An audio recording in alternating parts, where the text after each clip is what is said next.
সুপ্রিয় দর্শক, আজকে আবারও হাজির হয়ে গেলাম নতুন আরো একটি রেসিপি নিয়ে। আর দেখেই বুঝতে পারছেন আজকের রেসিপিটা কি হতে পারে। আজকের রেসিপি হচ্ছে চিকেন বিরিয়ানি। বিরিয়ানি একদম ঝরঝরে পারফেক্ট করে কি করে রান্না করবেন পুরো টিপ সহ আজকের রেসিপিটা শেয়ার করব। এই রেসিপিটা দেখে আপনারা নতুন যারা আছেন বা যারা বিরিয়ানি রান্না করা একদম ঝামেলা মনে করেন তাদের কাছে একদমই সহজ মনে হবে। এতটা সহজভাবে আর সঠিক পরিমাপ জানা থাকলে আপনার বিরিয়ানিও হবে একদম ঝরঝরে। চলুন দেখে নেওয়া যাক বিরিয়ানি রান্নার সহজ রেসিপি। আজকে আমি ১.৫ কেজি চালের বিরিয়ানি রান্না করব। তার জন্য ২.৫ কেজি একটা মুরগি নিয়েছি।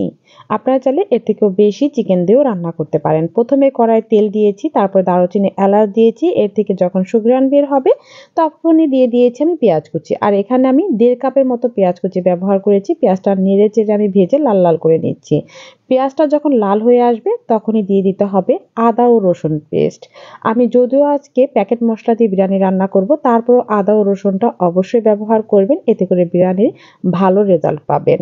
দিয়ে দিচ্ছি স্বাদ মতো লবণ আর দিয়ে দেবো 1/2 চামচ পরিমাণে লাল মরিচের গুঁড়া। এই লাল মরিচের গুঁড়ায় কিন্তু ঝাল হবে না, জাস্ট বিরিয়ানির কালারটা সুন্দর হওয়ার জন্য 1/2 চামচ পরিমাণের লাল মরিচের গুঁড়া ব্যবহার করেছি। এরপরে দিয়ে দিয়েছি আমি টক দই। টক দই এখানে 250 গ্রামের মতো আছে। পুরো টক দইটাই দিয়ে দিচ্ছি। যেহেতু আমার টক দইটা ডিপে ছিল এজন্য এটা গলতে অনেকটা একটু সময় লেগেছে। তারপর গলে গেলে তখন হচ্ছে খুব ভালো করে নেড়েচেড়ে কষিয়ে নিচ্ছি। যখন তেল উঠে আসবে তখন দিয়ে দিতে হবে বিরিয়ানির মসলা। ১.৫ কেজি চালের জন্য ১.৫ প্যাকেট মসলা দিচ্ছি। আর পেঁয়াজটা অবশ্যই একটু বেশি ব্যবহার করার চেষ্টা করবেন। যদি আপনি পেঁয়াজটা বেশি ব্যবহার করেন তাহলে রেজালার গ্রেভিটা একটু বেশি হবে, এতে করে বিরিয়ানিটা খেতে ভীষণ টেস্টি হবে। নেড়েচেড়ে একদম তেল উঠিয়ে মশলাগুলো কষিয়ে নিলাম। এরপরে দিয়ে দিব হচ্ছে চিকেন। পুরো চিকেনটাই কিন্তু আমি ধুয়ে পরিষ্কার করে পানি ঝরিয়ে নিয়েছিলাম। এখন এটা দিয়ে খুব ভালো করে নেড়েচেড়ে নিচ্ছি। প্যাকেট মসলা দিয়ে যতই রান্না করেন এক্সট্রা একটু মসলা অবশ্যই অ্যাড করবেন, এতে করে বিরিয়ানির খাবারের টেস্টটা অনেক বেড়ে যাবে। এজন্য আমি কিন্তু আদা রসুন পেস্ট ১ চামচ করে ব্যবহার করেছি। খুব ভালো করে নেড়েচেড়ে নিচ্ছি। আর চিকেন থেকে কিন্তু বেশ খানিকটাই পানি উঠে এসেছে। ২ থেকে ৩ মিনিট জাল করার পরেই দেখুন অনেকটাই পানি উঠে এসেছে। টক দই আর হচ্ছে চিকেন থেকে যেই পানিটা বের হবে সেটা দিয়েই কিন্তু এই চিকেনগুলো কষাতে হবে। এক্সট্রা কোনো পানি দেওয়া যাবে না।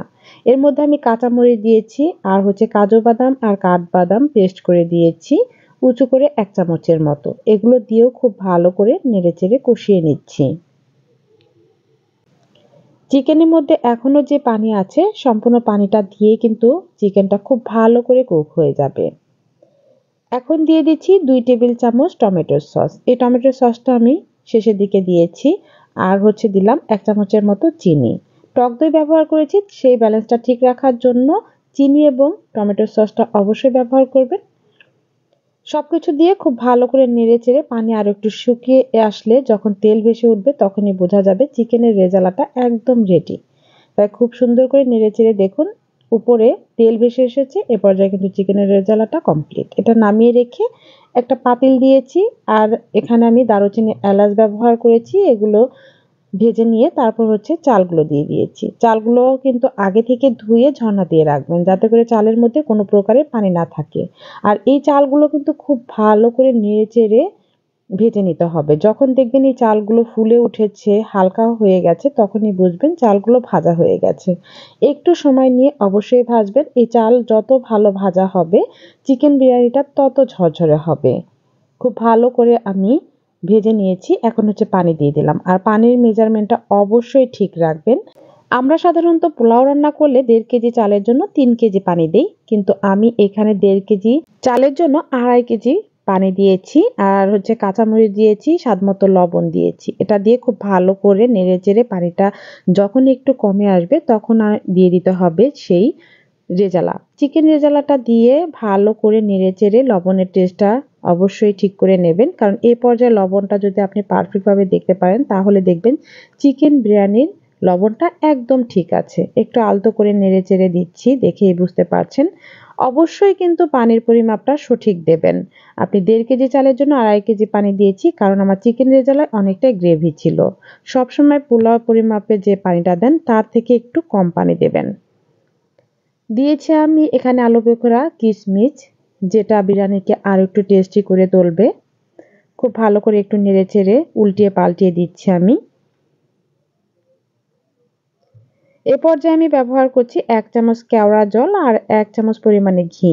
ঘি এবং কেওড়া জলের যে সুঘ্রাণ বের হবে, আপনি বিরিয়ানি খেয়ে দেখবেন মনে হবে একদম হোটেল বা রেস্টুরেন্টের বিরিয়ানি। আবারও একটু উল্টিয়ে পাল্টিয়ে আমি নেড়ে দিচ্ছি। দমে রেখেছিলাম কিন্তু এ পর্যায়ে চুলা একদম বন্ধ আছে। দমে রেখেছিলাম আমি ২ থেকে ৩ মিনিটের জন্য। এই লাস্ট একটু নেড়ে চেড়ে তারপর হচ্ছে আমি দমে রেখে দেব ১০ মিনিটের জন্য। বিরিয়ানির এই রাইসগুলো কিন্তু আমার 90% কুক হয়ে গেছে। আপনারা দেখেই বুঝতে পারছেন বিরিয়ানিটা কতটা ঝরঝরে হতে পারে। এখন হচ্ছে আমি পেঁয়াজ বেরেস্তা দিয়ে দেবো। পেঁয়াজ বেরেস্তা দিয়ে এটা আমি ১০ মিনিট ঢাকনা দিয়ে ঢেকে দমে রেখে দিয়ে তারপর হচ্ছে পরিবেশন করব। দেখতেই পাচ্ছেন মাশাআল্লাহ আমার বিরিয়ানি কিন্তু একদম রেডি হয়ে গেছে। এখনই সার্ভ করার মতো সময় চলে এসেছে। ঝটপট সার্ভ করে নিচ্ছি। এইভাবে লোভনীয় চিকেন বিরিয়ানি রান্না করে যেকোনো অকেশন, মেহমান বা শুক্রবার হলেই তৈরি করে দিতে পারেন। বাচ্চারা তো আঙুল চেটেপুটে খাবে, বড়রাও আপনার প্রশংসায় পঞ্চমুখ হবে। সবাই ভালো থাকবেন, সুস্থ থাকবেন। এ পর্যন্ত ভিডিওটি দেখার জন্য সবাইকে অসংখ্য ধন্যবাদ।